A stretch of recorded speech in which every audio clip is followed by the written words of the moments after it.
آج کی نشست میں ہم یہ بات کرنا چاہ رہے ہیں کہ انسان کو بنیادی طور پر روحانیت کی ضرورت کیوں پیش آتی ہے، کیا مسائل ہیں جس کو نمٹنے کے لیے ہمیں روحانیت کی طرف اور تصوف کی طرف رجوع کرنا چاہیے، کیونکہ یہ بڑا ضروری ہو چکا ہے۔ تو آئیں شروع کرتے ہیں۔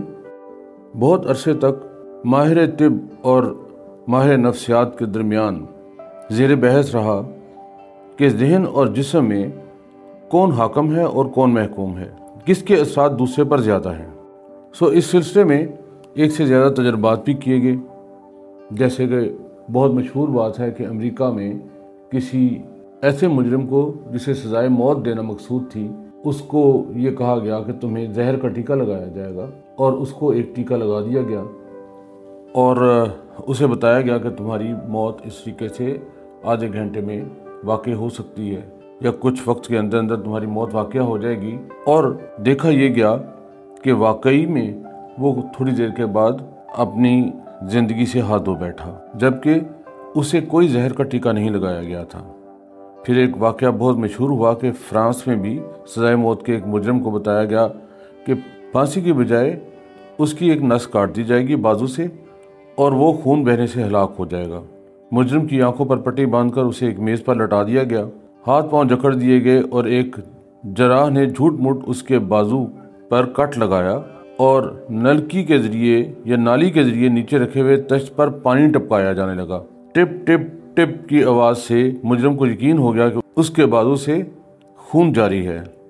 ظاہر ہے کہ یہ ساری کارروائی فرضی تھی، لیکن محض کٹ لگانے اور جریان خون کے تصور کے زیر اثر مجرم کے جسم میں اینٹھن پیدا ہونے لگی، اور چند منٹ بعد بیچارے کی موت واقع ہو گئی، حالانکہ اس کی نس نہ کاٹی گئی تھی اور نہ خون کا ایک قطرہ جسم سے باہر نکلا تھا۔ یہ بات روایتوں میں مشہور ہے کہ کوئی صاحب سفر میں تھے، پیاس لگی، راستے میں کسی سے پانی طلب کیا، اس نے اپنے مٹکے سے اس کو پانی دے دیا، وہ پانی پی کے آگے چلا گیا۔ پانی دینے والے نے بعد میں دیکھا کہ مٹکے میں تو سانپ مرا ہوا موجود ہے، اور سانپ میں زہر ہے، کیونکہ وہ کسی کو پلایا گیا یا کسی نے اس کو پیا تو اس سے اس کی موت واقع ہوئی، کسی جانور نے پیا تو اس کی موت واقع ہوئی۔ تو اسے تشویش ہوئی کہ وہ صاحب جو پہلے پانی پی کے گئے ہیں کہیں وہ بھی دنیا سے گزر نہ گئے ہوں۔ لیکن چند دن کے بعد اس مسافر کی واپسی ہوئی، اور وہیں سے اس نے پانی طلب کیا، اور اسی پانی پلانے والے نے اسے کہا کہ تم حقیقت میں ٹھیک تو ہو نا، تمہیں کوئی مسئلہ تو نہیں ہوا، کیونکہ وہ جس مٹکے سے تمہیں پانی دیا گیا تھا اس میں زہر ہے۔ یہ سننا تھا کہ وہ صاحب تھوڑی ہی دیر میں اپنے آپ کو زہر آلودہ سمجھتے ہوئے نیچے گرے اور دنیا فانی سے کوچ کر گئے۔ یہ سب طبی اور نفسیاتی تجربات تھے۔ تمام دنیا طب و نفسیات میں اس تجربے کو اہمیت دی گئی، اور وہی اہمیت دی گئی جس کا یہ مستحق تھا اور ہے، یعنی جسم پر ذہن کے اثرات۔ اب بھی اگر کسی کا اصرار یہ ہے کہ جسم ذہن پر حاکم ہے تو ہم اسے ناواقف حال ہی کہیں گے۔ ہم اسی سلسلے میں بات کریں گے کہ جسم ذہن پر حاکم نہیں ہے، بلکہ ذہن جسم پر حکومت کرتا ہے۔ آج انسانی جسم کو جتنی سہولتیں اور آسائشیں میسر ہیں، ایک صدی قبل کے لوگ اس کا تصور بھی نہیں کر سکتے تھے۔ لیکن دوسری طرف آج وہ جس عذاب میں مبتلا ہے، جس کرب و تشویش سے دوچار ہے، جس ہیجان اور اضطراب سے وہ پریشان ہے، 19ویں صدی کے لوگ اس کا اندازہ بھی نہیں لگا سکتے۔ جسم کی آسائش اور روح کا اضطراب، یہ ہے اس عہد کا المیہ۔ مگر اس المیہ کا ہدایت کار کون ہے؟ ذہن۔ کوئی سوچ بھی سکتا ہے کہ سورج اور چاند کو فتح کرنے والا اپنی زندگی سے بیزار ہو چکا ہے؟ یہ بات کسی کی عقل میں آ سکتی ہے کہ دنیا کے سب سے زیادہ خوشحال ملک امریکہ میں اقدام خودکشی کرنے والے بد نصیب انسانوں کا اوسط 5 لاکھ سالانہ سے کم نہیں؟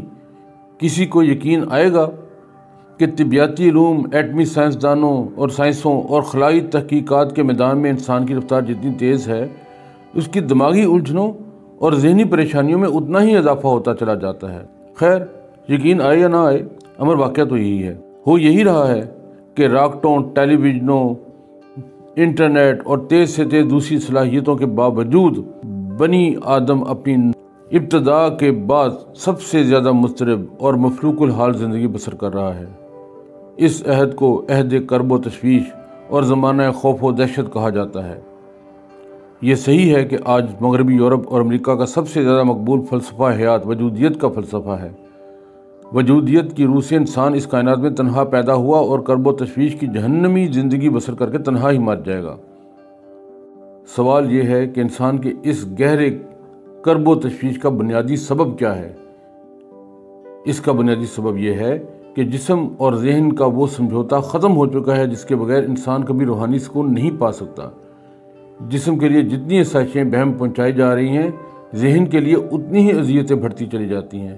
سمجھ نہیں آتا کہ جان و تن اور جسم و روح کے تضاد کا یہ چکر کب ختم ہوگا، اور یہی وہ مین وجہ ہے جس کی وجہ سے ہم عکس کے پلیٹ فارم پر آپ تک مختلف چیزیں پہنچاتے ہیں تاکہ انسان اپنے جسم و ذہن کا صحیح ربط قائم کر سکے۔ آج کے لیے اتنا ہی، اجازت دیجیے۔ اللہ تعالی ہم سب کا حامی و ناصر ہو۔ اللہ حافظ۔